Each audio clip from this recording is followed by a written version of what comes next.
The first flash hits me like lightning. White, blinding, relentless. I keep my smile steady, tilting my chin toward the cameras as if this is second nature. The gown clings to me in all the right places, a midnight silk that shimmers under the spotlights. My diamond earrings, a loan from Cartier, brush the line of my jaw every time I turn my head. I can feel the weight of them, cool against my skin, like a secret only I know. The crowd roars beyond the velvet rope, a mix of screaming fans, murmuring journalists, and the occasional gasp when they recognize my face. Somewhere in that sea of noise, I hear my name, Madison Brooks. The sound crisp and urgent, like it belongs to someone important. My phone buzzes in the hidden pocket of my clutch. I glance down for half a second, a social media notification. And there it is, a photo of me on the red carpet, posted by someone I haven't heard from in years. The caption is short, bitter, almost jealous. I know exactly who it is. The same people who, years ago, smirked when I handed them an invitation to my very first showcase and handed it back without even looking. Now, they're watching me from behind a screen, and I haven't even stepped inside yet. 3 years ago, my life looked nothing like this. Back then, I was living in a cramped one-bedroom apartment above a laundromat in downtown Nashville. The air always smelled faintly of fabric softener and fried food from the diner across the street. My studio was just the corner of my bedroom, a wobbly desk with paint stains, fabric scraps, and an ancient sewing machine that wheezed when I asked too much of it. I had spent months working on my first real fashion collection, 10 dresses, each one stitched by hand, each one a piece of me. When the time came, I sent out handwritten invitations for a tiny showcase at a rented community hall. They weren't fancy, but they were personal. I remember writing each name carefully, believing the right people could change my life. Among those invitations were 3 for people who had once called themselves my friends, Taylor, Jenna, and Brooke. We'd gone to college together, shared dreams over late-night pizza, promised to root for each other no matter what. They showed up to my apartment that afternoon, all perfume and polished hair, but not for the reason I hoped. "Madison, this is sweet," Jenna said, holding my invite between 2 manicured fingers like it was a takeout menu. Brooke laughed softly. "But, babe, a fashion show in a community hall? It's not really our scene." Taylor didn't even bother with words, just placed the envelope back on my desk and glanced at my sewing machine like it was a child's toy. The lump in my throat was so big, I thought I might choke on it. My hands shook as I slid the envelope back toward myself. Right. "I get it. It's fine." It wasn't fine. After they left, I sat on the floor for hours, my knees pulled to my chest, staring at the invitations that hadn't been delivered. I told myself I didn't need them, but deep down, the rejection burned. That night, my grandmother called. Somehow, she always knew when I was on the verge of breaking. "Baby," she said in her warm, steady voice, "people will turn down an invitation they don't understand. That doesn't mean you stop hosting the party." Before we hung up, she told me to check the old cedar box in her attic next time I visited. A week later, I found it. Inside was a delicate silver bracelet, her initials engraved in the clasp. "Wear this when you walk into the room you're scared of," her note read. I clasped it on my wrist, and something shifted. That was the day I decided, if they wouldn't sit in my audience, one day they'd watch me from far, far away. The first step was the hardest, leaving behind the idea that success had to be seen to be real. I picked up 2 part-time jobs, one at a bookstore and another cleaning offices after hours. Every extra dollar went into fabrics, tools, and a used industrial sewing machine I found on Craigslist. It was rusted in spots, but it purred like a loyal cat once I learned its quirks. During the day, I'd work shifts, smiling at customers who had no idea I was running on 4 hours of sleep. At night, I'd pin fabric under the warm glow of a desk lamp, measuring twice, cutting once, redoing seams when they weren't perfect. My fingertips were constantly pricked from needles, and more than once, I fell asleep at the sewing table with a spool of thread rolling across the floor. The turning point came when I stumbled into an open call for emerging designers. I didn't know anyone there.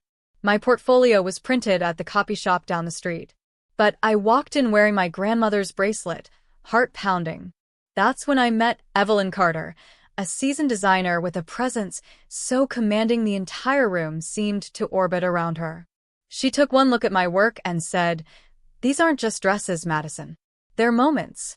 Evelyn became my mentor, my fiercest critic, and my loudest cheerleader. She taught me how to pitch my designs, how to negotiate without flinching, and how to recognize when someone was trying to pay me in exposure instead of dollars. The road wasn't smooth. There were weeks when sales didn't cover rent, when I doubted every stitch, when rejection emails felt like a daily ritual. But there were also small wins. My first paying client, a local singer who wore my dress to a county fair performance, a glowing write-up in a tiny fashion blog, a custom order from a boutique in Atlanta that led to 2 more. Through it all, I stayed quiet on social media. No grand announcements. No humble brags. If someone asked what I was up to, I'd smile and say, "Just keeping busy." I didn't need my old crowd picking apart my progress before I was ready. 2 years in, my designs were featured in an Indie Fashion Week showcase in Chicago. The crowd applauded. Evelyn squeezed my hand backstage and whispered, "Next time, it's going to be New York." She was right. By the time the call came inviting me to design a custom gown for a rising Hollywood actress, I was ready. Not just with the skills, but with the armor to handle the spotlight. I still didn't post about it. Let them wonder. Let them assume I was still that girl in the community hall. Because when I finally stepped into the light, I wanted it to be blinding. The limo door opened, and for a moment, the noise hit me like a wave. The calls of photographers, the sharp clicks of cameras, the hum of the crowd pressing against the barricades. I stepped out, the hem of my gown gliding over the carpet like a shadow laced with starlight. It wasn't just any gown. It was my gown, sketched in a spiral-bound notebook at my kitchen table, sewn in my studio with Evelyn's guidance, and now, worn by the Hollywood starlet everyone was here to see, Sophia Vale. She stepped out right behind me, radiant in sapphire silk, the slit catching the light with every stride. The reporters were shouting her name, but every so often, their cameras swung toward me. I was there as her designer, her exclusive designer. And my name was printed in bold on the official program. As we made our way toward the entrance, I caught sight of them. Taylor, Jenna, Brooke. They weren't supposed to be here, not as guests anyway. They stood on the public side of the barricade, dressed in their best cocktail dresses, phones raised like they could capture the night and somehow own a piece of it. Our eyes met, and for a split second, I saw it. The flicker of recognition, then disbelief, then something else. Regret, maybe. Jenna's mouth actually dropped open. Taylor's eyebrows shot up. Brooke tried to recover with a smile that didn't quite reach her eyes. Sophia leaned in and whispered, "Friends of yours?" I almost laughed. "Once," I said, keeping my gaze locked on them. We kept walking, but I could feel their stares like heat against my back. Inside the venue, the world changed. Marble floors, crystal chandeliers, champagne flutes balanced on silver trays. Every inch of the room whispered elegance and money. As Sophia was whisked away for interviews, I found myself alone for a moment near the VIP lounge. That's when they appeared again. I realized they'd gotten inside somehow, probably through someone they knew in the PR team. "Madison," Brooke said, her voice dripping with forced sweetness. Wow. "This is unbelievable." Taylor looked me up and down. "So you're working here?" I let the question hang in the air. Not quite. I reached into my clutch and pulled out a program, flipping it open to the page with Sophia's photo, and just beneath it, in clean, black lettering, "Custom gown by Madison Brooks." Their eyes scanned the page. Jenna blinked slowly, as if trying to process what she was reading. "You're her designer?" she finally asked. "Exclusive," I said, my tone calm measured. "I've been designing for several high-profile clients. This is just the most public one." For a moment, none of them spoke. The silence was thick enough to feel like victory. Brooke's voice was barely above a whisper. "We had no idea." I smiled, not cruelly, but with the kind of ease that comes from knowing you don't need their validation. No, you didn't. I excused myself before they could stammer out whatever came next. As I walked away, the silver bracelet at my wrist caught the chandelier's light.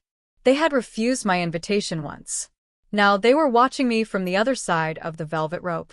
And I hadn't even shown them the best part yet. The after-party was in a rooftop garden, high above the city lights. Music drifted on the cool night air, and laughter sparkled like champagne bubbles. Sophia was surrounded by industry insiders, each eager for a moment of her attention, but I had slipped away to a quieter corner near the terrace railing. I wasn't surprised when they found me.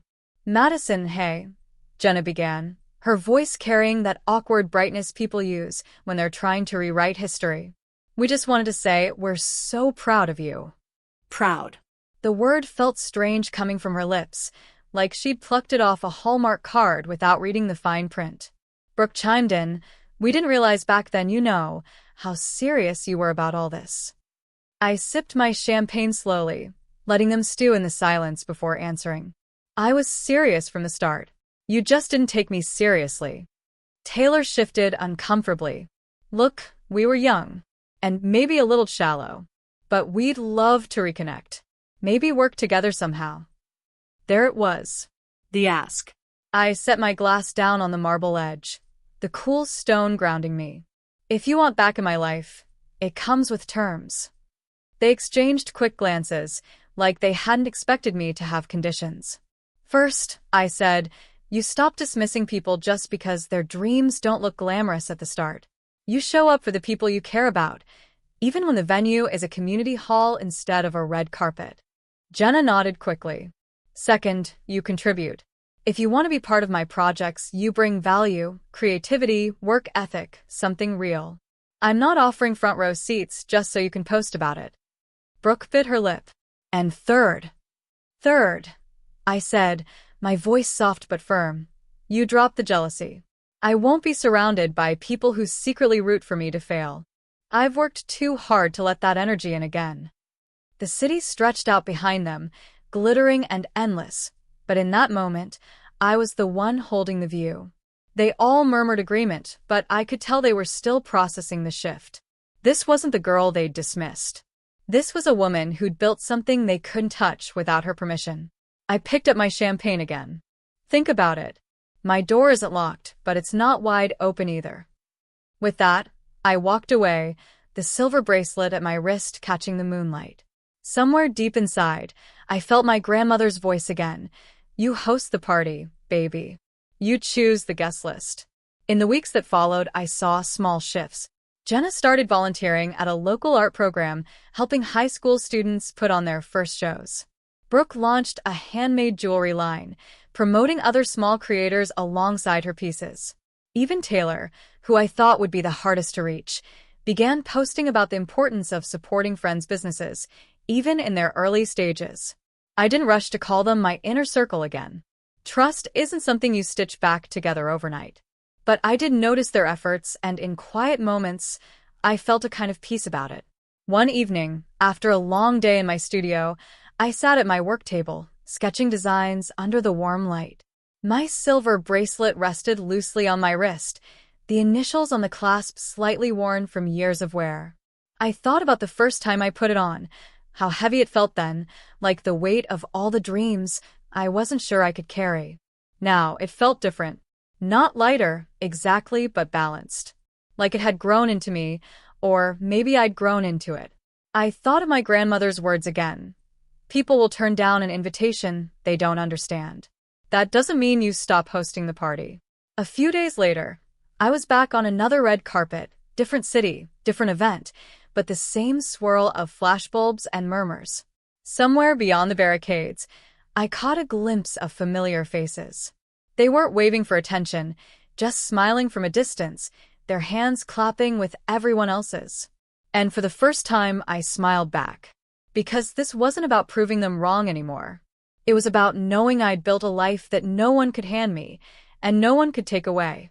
I stepped forward into the lights, the cameras snapping like 1,000 tiny fireworks, the bracelet cool against my skin. My voiceover could have said it all in one sentence. They could have walked beside me instead. They're watching me from behind the velvet rope.